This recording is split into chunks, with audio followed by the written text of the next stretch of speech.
Hello दोस्तों, स्वागत है आपका आज के इस वीडियो में। आज के इस वीडियो में हम लोग एक्सरसाइज नंबर 8.1 के क्वेश्चन नंबर 9 को करने वाले हैं। तो दोस्तों आइए देखते हैं हमारा क्वेश्चन नंबर 9 क्या है। सो फ्रेंड्स, क्वेश्चन नंबर 9 जो हमारा है दिया है कि कोई त्रिभुज है ABC जिसमें कोण B जो है वो समकोण है। तो यदि tan A इक्वल में 1/√3 हो तो क्वेश्चन नंबर फर्स्ट, इसमें फर्स्ट दे रखा है sin A into cos c plus के cos A into sine c की वैल्यू फाइंड करनी है। और इसका सेकेंड क्वेश्चन अभी हम लोग बाद में इसके करने वाले हैं। तो फ्रेंड्स यहाँ पे पहले हम लोग एक त्रिभुज, समकोण त्रिभुज ABC का निर्माण करेंगे, उसके थ्रू ही इस क्वेश्चन को सॉल्व करेंगे। इसमें हमें दे रखा है कोण B क्या है, समकोण है। यहाँ पे सपोज दैट ये हमारा कोई त्रिभुज क्या है ABC, A B और C। यहाँ पे हमें दे रखा है कोण B क्या है, समकोण। समकोण की मतलब क्या हुआ, 90 डिग्री है। और हमें इस वाले त्रिभुज से लंब, कर्ण और आधार की वैल्यू फाइंड करनी है।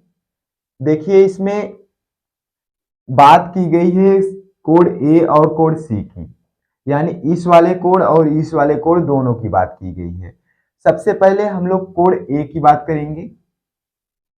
यदि हम लोग कोण A की बात करें, इस वाले कोण का बात करें, तो कोण A के सामने वाली जो भुजा होगी हमारी लंब कहलाएगी, और ये 90 डिग्री के सामने वाली भुजा कर्ण कहलाएगी।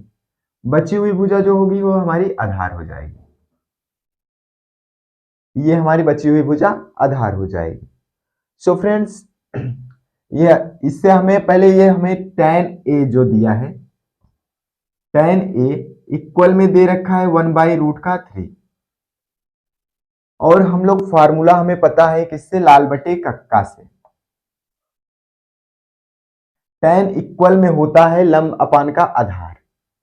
इसको हम लोग लिख सकते हैं लंब अपान का आधार। यहां पे हमें दो बता है, पहला लंब का, दूसरा आधार का। यहां पे हमें कर्ण की वैल्यू नहीं फाइंड है। पहले तो हम लोग कर्ण की वैल्यू पता करेंगे, कर्ण क्या होता है, फिर उसके बाद हम लोग इस क्वेश्चन को सॉल्व करेंगे। कर्ण इक्वल में हम लोग पाइथागोरस प्रमेय से ही पता है, रूट का अंडर रूट लंब का स्क्वायर प्लस का आधार का स्क्वायर, ये हमारा कर्ण इक्वल में होता है पाइथागोरस प्रमेय से। यहाँ पे लंब और आधार की दोनों वैल्यू हम लोग रखेंगे। इसको लंब की वैल्यू यहाँ पे है 1 का स्क्वायर प्लस आधार की वैल्यू है √3 का स्क्वायर। यहां से हम लोग लिख सकते हैं इसको 1 का स्क्वायर 1 प्लस √3 का स्क्वायर क्या होगा 3। इन दोनों को अगर ऐड कर देंगे आ जाएगा √4, और √4 का वर्गमूल हमारा 2 होता है। यानी कि हमारी कर्ण कितना प्राप्त हो गया, कर्ण की वैल्यू हमें प्राप्त हो गई 2। यानी कि हमें लंब, आधार और कर्ण तीनों की वैल्यू पता हो गई है। लंब, आधार और कर्ण तीनों की वैल्यू पता हो गई। इसके लिए कर्ण कितनी है 2, लंब कितना है 1, और आधार कितना है, सॉरी लंब यहाँ पे हमारा है, लंब हमारा कितना है 1, और आधार कितना है √3। ये हम कोण A की बात कर रहे हैं अभी। अब यदि हम लोग कोण C की बात करें, इस वाले कोण की बात करें, तो कोण C के जस्ट सामने वाली भुजा हमारी लंब कहलाएगी, और 90 डिग्री के सामने वाली भुजा कर्ण है, तो कर्ण होता है तो कर्ण ही रहेगा। बची हुई भुजा क्या हो जाएगी हमारी आधार। यहां पे हमारी लंब की जो वैल्यू है कोण C के लिए, लंब की वैल्यू 1 है तो 1 रख देंगे, और आधार की वैल्यू √3 है तो √3 रख देंगे। लेकिन हमारी कर्ण की वैल्यू वही है तो वही रहने देंगे। यहां से हमें कोण A और कोण C के लिए सभी वैल्यूज पता हो गई, लंब, आधार और कर्ण की। अब हम लोग इन सभी वैल्यूज के थ्रू क्वेश्चन नंबर इस फर्स्ट को सॉल्व करेंगे। क्वेश्चन नंबर फर्स्ट में दे रखा है हमें sin A into cos C plus के cos A into sin C। यहां पे आप देख सकते हैं sin A की बात की गई है। यानी कि साइन ए, साइन इक्वल में हमारा फॉर्मूला होता है लंब अपान का कर्ण, लंब अपान का कर्ण। अब ए वाले कोण की बात की गई है, ए वाले कोण के लिए लंब हमारा कितना है, 1 है, और कर्ण हमारा कितना है, रूट का कर्ण हमारा 2 है। कोण ए के लिए लंब हमारा 1 है, कर्ण हमारा 2 है। साइन इक्वल में फॉर्मूला होता है हमारा लंब अपान का कर्ण इंटू कॉस की बात करें हम लोग, यहाँ पे कॉस सी की वैल्यू, सॉरी यहाँ पे इसको हम ब्लैक से लिख रहे हैं ताकि पता चले आपको। साइन ए हमारा हो जाएगा लंब अपान का कर्ण इंटू कॉस सी।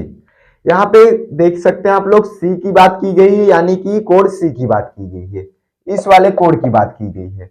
कॉस सी हमारा होता है आधार अपान का कर्ण, कॉस सी इक्वल में होता है आधार अपान का कोण। इस कोण के लिए हमारा आधार जो है रूट का 3 है, आधार हमारा, और कर्ण हमारा कितना है, वही है, प्लस के कॉस ए, यानी कि अब इस वाले कोण की बात की गई है इसमें कॉस ए, इस वाले कोण के लिए कॉस ए इक्वल में होता है हमारा आधार अपान का कर्ण, यहां पे लिख सकते हैं इसको आधार अपान का कर्ण इंटू साइन सी, साइन सी साइन इक्वल में होता है हमारा लंब अपान का कर्ण। अब देखिए यहाँ पे सभी वैल्यूज को पुट अप करेंगे हम लोग।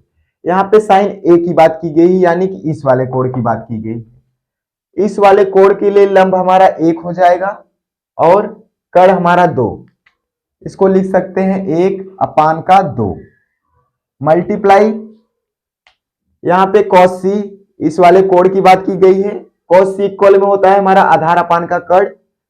अब इस वाले कोण के लिए आधार हमारा जो है वो तो यही रहेगा, आधार हमारा रूट का 3 हो जाएगा, और यहाँ पे कर्ण की बात करें तो कर्ण हमारा यही रहेगा, कॉस सी के लिए भी आधार हमारा कितना हो जाएगा, रूट का 3,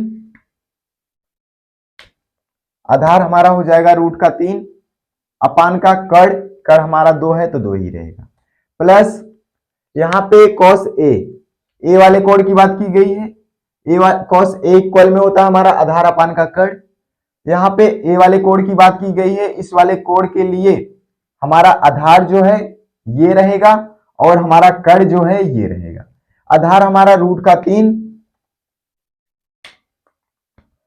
आधार हमारा हो जाएगा रूट का 3 अपान कर्ण, कर्ण हमारा 2 है तो 2 ही रहेगा, इंटू साइन सी, यानी कि अब इस वाले कोण की बात की गई है, साइन सी इक्वल में होता है, साइन इक्वल में फॉर्मूला होता है हमारा लंब अपान का कर्ण, और यहाँ पे सी कोण की बात की गई है, इस वाले कोण के लिए लंब हमारा जो है 1 कहलाएगा, ये वाली भुजा हमारी लंब कहलाएगी, यानी कि लंब हमारा यहाँ पे 1 होगा, लंब हमारा यहाँ पे 1 होगा अपान का कर्ण, कर्ण हमारा 2 है तो 2 ही रहेगा।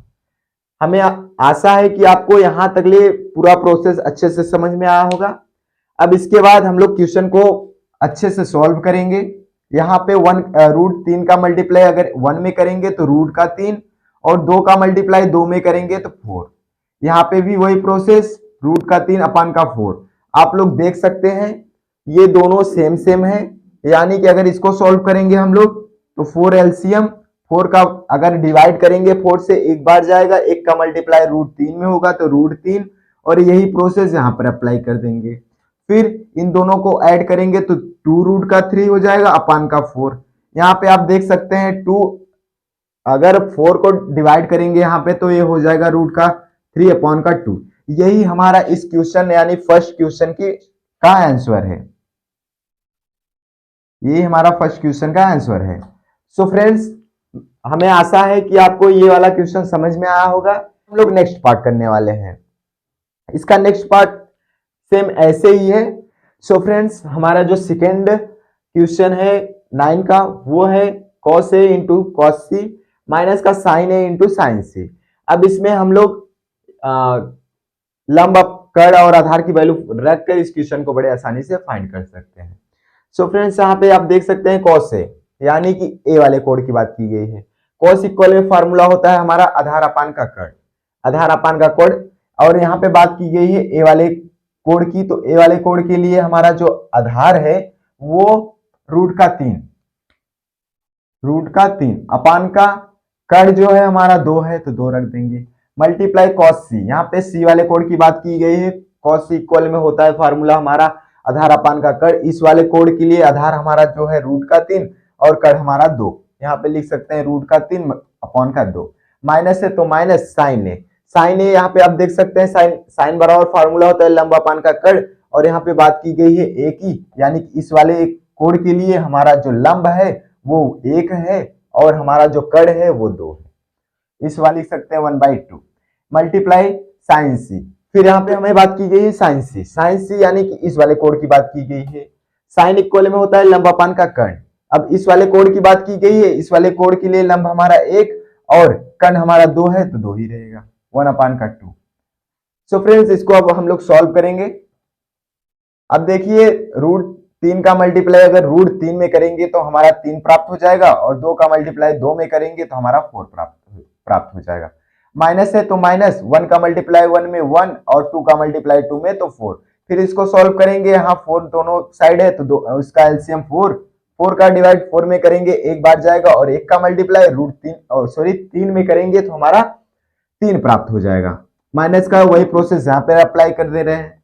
फिर इसको लिख सकते हैं हम लोग 3 में से अगर 1 चला गया माइनस हो गया तो यहाँ पे बचेगा 2/4, ये हमारा कैंसिल आउट होके 1/2 बच जाएगा, यानी कि इस क्वेश्चन का जो हमारा मेन आंसर है 1/2 है।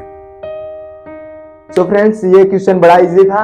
आई होप कि क्वेश्चन बड़ा अच्छे तरीके से आपको समझ में आया होगा। सो फ्रेंड्स अगर आपको ये क्वेश्चन समझ में आया हो तो हमारे वीडियो को लाइक करिएगा, और यदि आप हमारे चैनल पर नए हैं तो चैनल को सब्सक्राइब करिएगा और अपने फ्रेंड्स के साथ ज्यादा से ज्यादा शेयर करिएगा। तो फ्रेंड्स मिलेंगे ऐसे ही एक नए वीडियो के साथ। वीडियो में लास्ट तक बने रहने के लिए आप सभी का धन्यवाद।